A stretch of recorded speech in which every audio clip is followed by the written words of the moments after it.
Hi mga kachuyans! Paano nga ba magluto ng chicken magluba? So, kung gusto niyo pong matuto, ay panoorin niyo po itong video. So, let's start! Una ay kunting oil, tapos dinikdik na garlic at saka ginger. Halo-haloin lang hanggang sa magiging kunting brown lang, hindi siya masyadong brown. O gusto nyo golden brown. Tapos isunod na po ang slice onion or sibuyas po. Yan po, halo-haloin lang po siya. At saka isunod na ang mga spices. Tingnan nyo lang po sa description kung ilan at ilang sukat po. Huwag kalimutan ang asin. Yan ang pinaka-importante. Hindi ko na po naipakita ang pagdagdag ng asin. Yan, yung manok na yan ay nahiwa na po at nahugasan ng maayos. 2 manok po yan. Depende po sa inyo kung ilang manok gusto nyo po. Halo-haloin, tapos takpan po siya sa mahinang apoy para magpuro siya, hayaang magpuro siya ng sariling tubig.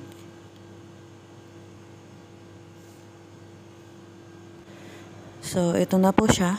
May tubig na. Dagdagan po siya ng tubig. Tansyahin lang po hanggang sa ang rice kasi 5 cups, so ang tubig gawing 6 cups po. Tapos dagdag na lang kung kukunti po ang tubig.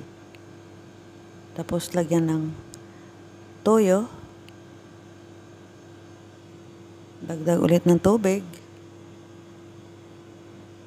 Ipakulo siya konti bago ilagay ang kanin.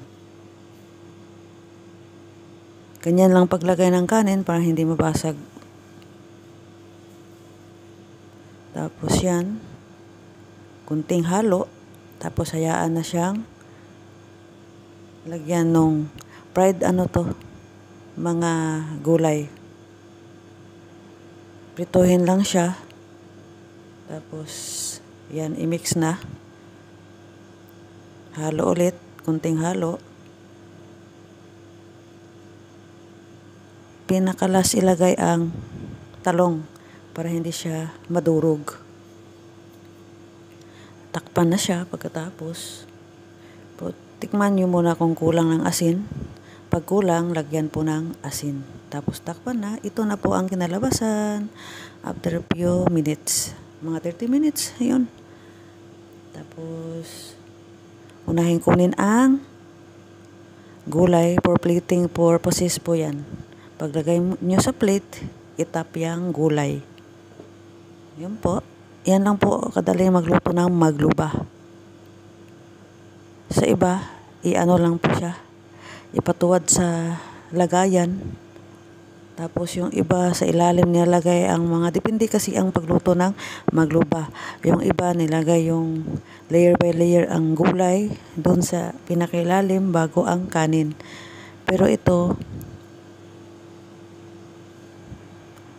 din ang ibang paraan. Kanya-kanya kasi yung paraan. Try nyo lang po ito, baka magustuhan nyo po. Yan.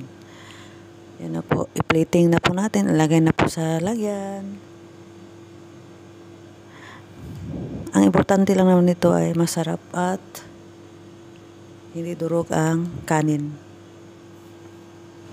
Kung magtanong kayo sa mga gulay, depende po kung anong gusto nyong gulay ilagay.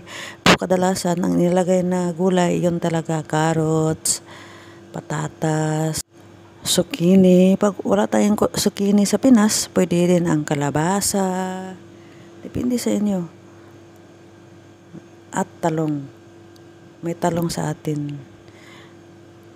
Kaya, hindi talaga imposible na walang hindi makumpleto. So, ito na po. Enjoy yung maglubah.